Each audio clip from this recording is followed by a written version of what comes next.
አማራን አከርካሪውን እንሰብረዋለን። የአባባል የዘመናት የሻዕቢያ መፈክር ነበር፣ አሁንም ነው። ኩሩን የአማራ ሕዝብ በእንስሳት እየመሰለ የአማራ ሕዝብና የአማራ እሴቶች ላይ ያነጣጠረ ጥቃትን አድርሷል። ይኸው ሻዕቢያ የጸረ ቅኝ አገዛዝ ጦርነት ሲል በሚጠራው ጦርነት አማራ ላይ ያነጣጠሩ ጥቃቶችን አድርሷል።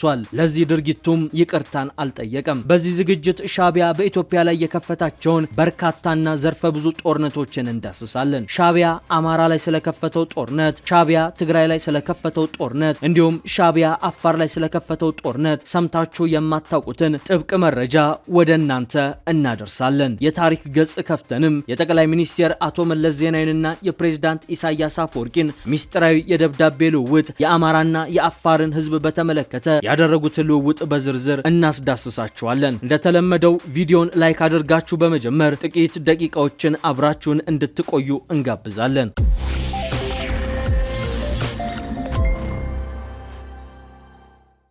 ኢሳያስ አፈወርቂንና ኢትዮጵያን በተመለከተ ምላሽ የሚፈልጉ ጥያቄዎችንና ጠብሰቅ ያሉ ትንታኔዎችን ይዘን ቀርበናል። ኢሳያስ አፈወርቂ በየዘመኑ ኢትዮጵያ ላይ ያካሄዳቸውን ጦርነቶች በጥልቀት የምንመረምር ከሆነ መነሳት ያለበት አራት መሰረታዊ ጥያቄዎች አሉ። እነዚህን ጥያቄዎች አንድ በአንድ አንስቶ ምላሽ መስጠት በጉዳዩ ላይ የጠራ ግንዛቤ ለመያዝና የተግባር እንቅስቃሴ ለማድረግ ያግዛል ተብሎም ይታሰባል። የመጀመሪያው ጥያቄ ኢሳያስ አፈወርቂ በየዘመኑ በኢትዮጵያ ላይ የከፈታቸው ጦርነቶች ማን ላይ ያነጣጠሩ ነበሩ የሚለው ነው። ሰውየው ላለፉት 50 ዓመታት የከፈተው የየዘመኑ ጦርነቶች ትኩረታቸው በኢትዮጵያና የኢትዮጵያ ሕዝብ ላይ ነው ወይንስ በኢትዮጵያ የሚኖሩ ብሔር ብሔረሰቦችን ለይቶ ታርጌት ባደረገ የብሔርና የሃይማኖት ቅራኔን ማዕከል ባደረገ መልኩ ነው ወይንስ የኢትዮጵያ ገዢ መደቦችና ድርጅቶች ላይ ነው ወይንስ ኢትዮጵያን እንደ ተላላኪ በመቁጠር አሰማሩብኝ ያላቸው የውጭ ኃይሎች ላይ ነው? በሌላ አነጋገር ኢሳያስ አፈወርቂ በየዘመኑ የከፈታቸው ጦርነቶች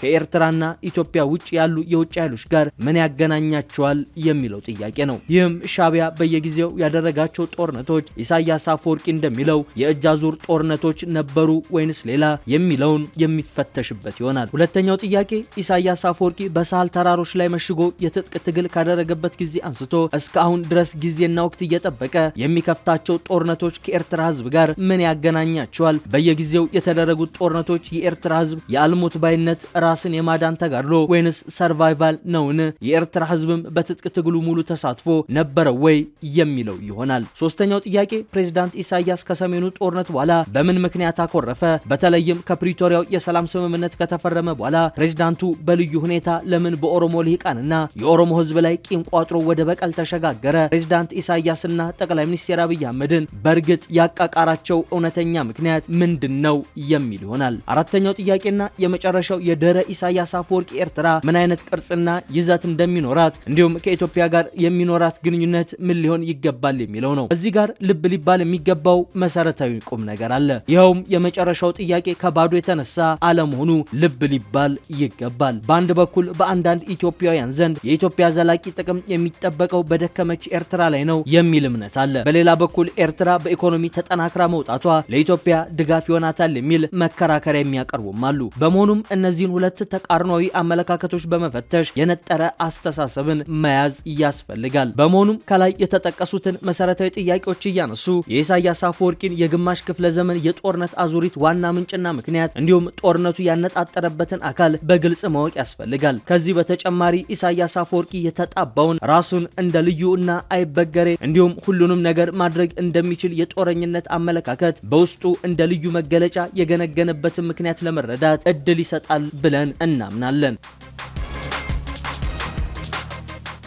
እነዚህን ጥያቄዎች ካነሳን ዘንዳ የኢሳያስ አፈወርቂን ኢትዮጵያ ላይ የከፈቷቸውን ጦርነቶች እንቃኝ። የመጀመሪያው በኮቴሽን ውስጥ ጸረ ቅኝ አገዛዝ ጦርነት ነው። ለማንም ግልጽ እንደሆነው የኤርትራ ጉዳይ በሚነሳበት ወቅት ብዙ ጊዜ የታሪክ ጉዳይ ቁልፍና ወሳኝ ሆኖ ነው የሚነሳው። ይህም በአንድ በኩል የሚገኙ አካላት ታሪክ ጠቅሶ የሚከራከሩና ኢትዮጵያ የ3000 ዓመታት ያልተቋረጠ ታሪክ ስላላት የግዛት ይዞታዋም እንደነበረው ይዛ መቀጠል አለባት ይላሉ። በሌላ በኩል ያሉት ደግሞ እንደ ሻዕቢያ ያሉ ድርጅቶች የመከራከያ ከሀቅ የራቀ ተረት ተረትና ድርሰት ነው በማለት ይከራከራሉ። ለምሳሌ ህወሓት የኤርትራ ህዝብ ጥያቄ ከቅኝ ግዛት ነጻ የመውጣት ጥያቄ ስለሆነ የሚፈታውም ነጻ አገረ ኤርትራን በመመስረት ነው የሚል ሰነድ በማዘጋጀት ከሻቢያ በላይ የጸረ ቅኝ አገዛዝ ትግል ፊት አውራሪ ሆኖ መዝለቁን ማንሳት ይገባል። ሻቢያ በወቅቱ በነበረው የኢትዮጵያ መንግስት ተሸንፎ ተስፋ በቆረጠ ሰዓት ህወሓት የኤርትራ ህዝብ ጠመንጃ ቁልቁል አይደፋም በሚል ርዕስ መጽሐፍ በማዘጋጀት እስከ ማሰራጨት በመሄድ የነጻነት ትግሉ ፊት አውራሪ ሆኖ መታየት ችሎ ነበር። ይህ ብቻ ግን አይደለም። የኤርትራ ህዝብ ለነጻነቱ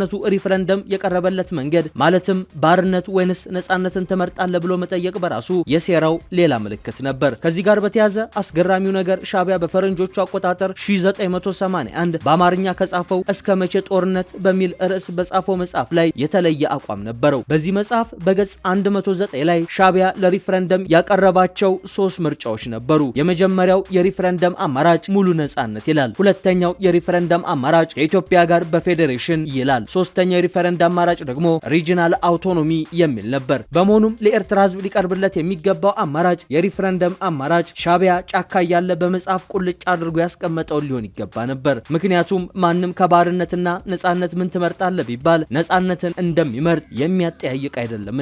የሆነ ሆኖ እዚህ ጋር በተያያዘ የተካሄደው ሪፈረንደም ምን ያህል በሴራ የተሞላ እንደነበር ከማመላከቱ ባሻገር የህጋዊነት ጥያቄም የሚነሳበት ሊሆን ይችላል። ወደ የአትኩሮት ቦታ ስንመለስ ሻቢያ ኤርትራን ከጸረ ቅኝ አገዛዝ ነጻ አወጣዋት ካለ በኋላ በቀጥታ የዘመተው የአማራ ማህበረሰብና የአማራ እሴቶች ናቸው ብሎ ያመነባቸው ነገሮች ላይ ነው። ለሻቢያ መዋቅር ኢትዮጵያ ማለት አማራ፣ አማራ ማለት ኢትዮጵያ ስለሆነ የአማራን ህዝብ እሴቶች ማጥፋት እዛው ሳለ ከኢትዮጵያ ጋር መፋታት ይሆናል። በዚህ ምክንያት የሻቢያ መንግስት በቅድሚያ የአማርኛ ንግግርና የአማርኛ ሙዚቃ እንዳይሰማ ከለከለ። በማስከተል በትምህርት ስርዓቱና የሰራዊቱ ግንባታ ሰነዶቹ የአማራ ህዝብ እንደ እንስሳና ጨካኝ ሰራዊት እንዲሁም እንደ አረመኔ ህዝብ አድርጎ እንዲመለከት ከትውልድ ወደ ትውልድ የጥላቻ ትምህርት እንዲሰርጽ አደረገ።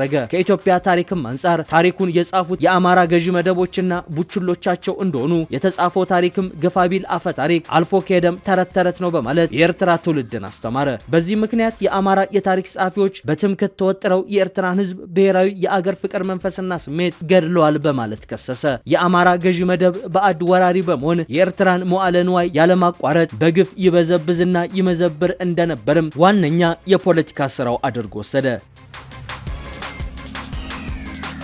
ይህ ብቻ ግን አይደለም። ስልጣኑን በጠመንጃ አፈሙዝ ከተቆጣጠረም በኋላ የአማራ ጠልነት እንቅስቃሴውን ተቋማዊ በሆነ መንገድ አጠናክሮ ቀጠለበት። ከዚህ በተጨማሪም የሻቢያ መንግስት ከኤርትራም አልፎ በኢትዮጵያ ውስጥ በነበረው የበላይነት የአማራው ህዝብ ከፖለቲካ ኢኮኖሚያዊና ዴሞክራሲያዊ ተሳትፎ እንዲገለል ከፍተኛ ሚና መጫወታቸውን ተቋማዊ አደረጉት። በተለይ የአማራ ሊቃን ከወደብና ከባህር በር ጋር ተያይዞ ከሌላው ማህበረሰብ በተለየ ተቃውሞ ያስነሳሉ በማለት የዜግነት መብታቸው እንዲገፈፍና የጦረኝነት ካፓ ሲያለብሷቸው ከረመ። የአማራ ህዝብ የትግል ምልክት ተደርገው የሚወሰዱት ፕሮፌሰር አስራት ወልደየስ ለዚህ አገላለጽ ሁነኛ ምሳሌ ተደርገው ይወሰዳሉ። በግንቦት 1983 በተካሄደው ኮንፈረንስ የታደሙት ፕሮፌሰር አስራት ወልደየስ እኔ በጉባኤ እየተሳተፍኩ ያለሁት ኤርትራን ለማስገንጠል አይደለም፣ የመገንጠል ውሳኔ አካል አይደለሁም። አሰብ ደግሞ በታሪክም በህግም የኢትዮጵያ የባህር በር ስለሆነች ወደ ኢትዮጵያ መካለል አለባት በማለት ጠንካራ አቋማቸውን በታሪክ መዝገብ ላይ እንዲሰፍር አድርገዋል። በዚህ የተናደደው የኤርትራው መሪ ኢሳያስ አፈወርቂ እሳት ለብሶ እሳትም ጎርሶ ፕሮፌሰር ታሪክና ህግ የሚሉት ዝባዝንኬ ለትምህርት ቤት ክፍል ይተውት፣ ይህ ፖለቲካዊ ጉዳይ በጦር ሜዳ ተፈቷል በማለት ተሳለቀባቸው። በጥቅሉ ሲታይ ሻቢያ ሳል ተራሮች መሽጎ ያደረገው የትጥቅ ትግል በስያሜ ደረጃ የጸረ ቅኝ አገዛዝ የሚል ስያሜ ቢሰጠውም ተጠቃሎ ሲታይ በዋናነት ጸረ አማራ እንቅስቃሴ ነበር ሊባል ይችላል። በማስከተል ደግሞ ጸረ ትግራይ ነበር። በመጨረሻም ጸረ ኢትዮጵያ ማህበረሰብና የኢትዮጵያዊነት ትርክት ላይ ነበር። ኢሳያስ አፈወርቂ ሻቢያን ተቀላቅሎ የደርግን መንግስት በሚዋጋበት ጊዜ የደርግን መንግስት የአማራ ህዝብ መንግስት ነው በማለት ሌሎች የኢትዮጵያ ህዝቦችም ሆኑ ኤርትራውያን የአማራን ህዝብ እንደ ጠላት ህዝብ እንዲያዩ ሲቀሰቅስና ሲሰራ እንደነበር የተለያዩ የአይን እማኞች ጭምር ገልጸዋል። ለምሳሌ ጀነራል ዮሐንስ ገብረ መስቀል ባሳተሙት አዙሪት የተሰኘ መጽሐፋቸው ላይ ኢሳያስና ግብረ አበሮቹ የአማራን ህዝብ በተለየ ሁኔታ የሚጠላ የሚሳደብና የሚንቅ ነበር ሲሉ ይገልጹታል። ለአብነት ያህል በዚህ መጽሐፍ ገጽ 279 ላይ በሬ ካራጁ በሚለው ንዑስ ርዕስ ስር በሳህል ተራሮች በነበርኩበት በነበረበት ጊዜ ሻዕቢያ ለሰራዊታቸው የሚሰጡት ዋነኛ አስተምሮ የአማራ ህዝብ ቁጥር 1 ጠላታችን ነው የሚል ነበር በማለት የአይን ምስክርነታቸውን ሰጥቷል። ከዚህ በተጨማሪ የሻዕቢያ እንቅስቃሴ ጸረ ትግራይ እንደነበር በርካታ መረጃዎችን ያቀርባሉ። ለምሳሌ የትግራይ ህዝብ በ1977 ባጋጠመው ወደ ጠን የተሸጋገረ ረሃብ ምክንያት የማለቅ አደጋ ከፊቱ ሲጋረጥበት ሻዕቢያ የወሰደውን እኩይ ተግባር ማስታወስ በቂ ይሆናል። በወቅቱ ከህወሓት ጋር ጦርነት የገጠመው የደርግ አገዛዝ የእርዳታ እህል እንዲገባ በፈቀደበት ሁኔታ ሻዕቢያ ኮሪደር በመዝጋት የትግራይ ህዝብ መውጫና መግቢያ ቀዳዳ እንዲያጣ አድርጓል። በዚህ አስጨናቂ ረሃብ የትግራይ ተወላጆች ህይወታቸውን ለማዳን ወደ ሱዳን ሲሰደዱ ሻዕቢያ የባርካ መሬት ረግጠው አያልፉም ብሎ መንገድ ዘግቶ የንጹሃን ህይወት እንዲቀጥፍ አድርጓል። እንደ እውነቱ ከሆነ ይህ ታሪክ ይቅር የማይለው በሰብአዊ ፍጡር ላይ የተፈጸመ ወንጀል ሆኖ የሚመዘገብ ነው፣ የተመዘገበም ነው።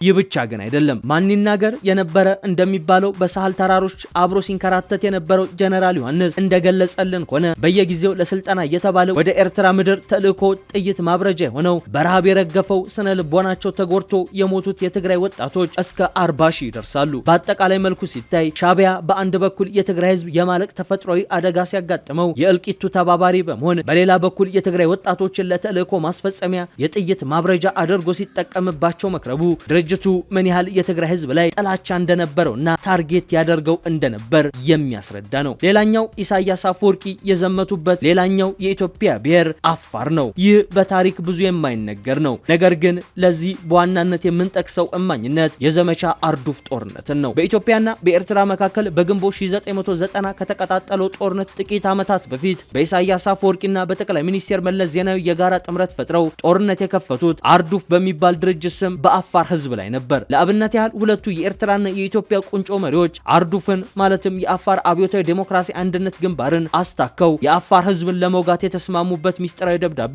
በወቅቱ በነበሩ የፕሬስ ውጤቶች ይፋ መሆኑ የሚታወስ ነው። በተለይም በአቶ መለስና ኢሳያስ መካከል የተካሄደውን በትግረኛ የተጻፈ ጥብቅ ሚስጥራዊ የደብዳቤ ልውውጥ ተተርጉሞ በወቅቱ በነበሩት እንደ ኢትዮፒስ ያሉ ጋዜጦች ይፋ መደረጉ አነጋጋሪ ነበር። ታሪኩን በአጭሩ ስንመለከት የኢትዮ ኤርትራ ጦርነት ሊፈነዳ ወራቶች ሲቀሩት አቶ መለስ ዜናዊ ለኢሳያስ አፈወርቂ በጻፈለት ሚስጥራዊ ደብዳቤ ላይ ብጻይ ኢሳያስ ሆይ የኢትዮጵያ ፓርላማ በቅርብ ጊዜ ተሰብስቦ የገንዘብ ለውጥ ሊያደርግ ስለሆነ ማድረግ ያለበት ጥንቃቄ ካለ ብዬ አስቀድሜ ላሳውቀ ነው በማለት የሀገር ሚስጥር አሳልፎ ይሰጣል። ኢሳያስ አፈወርቂ በበኩሉ ብጻይ መለስ አስቀድመ ስላሳወቀኝ አመሰግናለሁ። ለጊዜው እኔ የሚያሳስበኝ የገንዘቡ ለውጥ ሳይሆን በአፋር አካባቢ ያለው አደገኛ ሁኔታ ነው። በእኛ አካባቢ ያለውን አጽድተናል። የሚቀረው በእናንተ በኩል ያለው ስለሆነ በፍጥነት የመጠራረጉ ስራ ስሩ በማለት የአጸፋ ምላሽ ይሰጣል። ጠቅላይ ሚኒስትር መለስ ዜናዊ በሰጠው የአጸፋ ምላሽ የአፋር ኃይሎችን ተጠራርገው እንዲደመሰሱ ትዕዛዝ መስጠቱን ይልቁንስ የብር ለውጡን ብታስብበት ይሻላል በማለት በድጋሜ አስጠንቅቆታል። ሚስጥራዊ የደብዳቤ ልውውጡም በዚህ ይቋጫል። ይህን ተከትሎ በአጭር ጊዜ ውስጥ የአፋር ህዝብ ላይ በተከፈተ የተቀናጀ ጥቃት የጅምላ ግድያ ተፈጸመበት። በዚህ አጋጣሚ ሻዕቢያና ህወሓት የአፋር ህዝብ ላይ ትከሻ ለትከሻ ገጥመው የተዋጉበት መሰረታዊ ምክንያት ከአሰብ ጋር በተያያዘ መሆኑን የተለያዩ አካላቶች ይገልጻሉ። አርዱፍ እንደ ድርጅት የአሰብ ራስ ገዝነትና የኤርትራ አካል ሊሆን አይገባም፣ አፋር ኢትዮጵያዊ ነው፣ አሰብም የአፋር ነው የሚል ፍትሃዊና ህጋዊ ጥያቄ አንስቶ መዋደቁን ጨምረው ያነሳሉ። ከአርዱፍ በተጨማሪ የቀይ ባህር አፋር ዴሞክራሲያዊ ድርጅት የአሰብ ወደብ የዳህላክ ደሴቶችን ጨምሮ በኤርትራ መያዛቸውን በመቃወም እነዚህ ግዛቶች በሙሉ የቀይ ባህር አፋሮች ንብረት መሆናቸውንና ለማስመለስ ዛሬም ጭምር በትጥቅ ትግል እየተፋለሙ ያለበት ሁኔታ መኖሩን የሚያመላክተው ትግሉ አለመጠናቀቁን ነው። እነዚህ ጉዳዮች ፕሬዝዳንት ኢሳያስ አፈወርቂ በመጀመሪያ ኢትዮጵያ ላይ ሲያነጣጥሩ ታርጌት ያደረጉት የኢትዮጵያን ብሔር ብሔረሰቦች እንደሆነና በመቀጠልም በዋናነት ኢትዮጵያ ላይ ታርጌት ያደረገ እንደነበር ነው። ነገር ግን ያ ሁሉ ነገር ተነስቶ ዛሬ ላይ ጽምዶ በሚል የዳቦ ስም የአማራና የትግራይ ኃይሎች ከዚህ ኃይል ጋር ለመጣመርና አብሮ ለመስራት መወሰናቸው በእርግጥም በታሪክ ፊት ለትዝብት የሚጥል ጉዳይ ነው።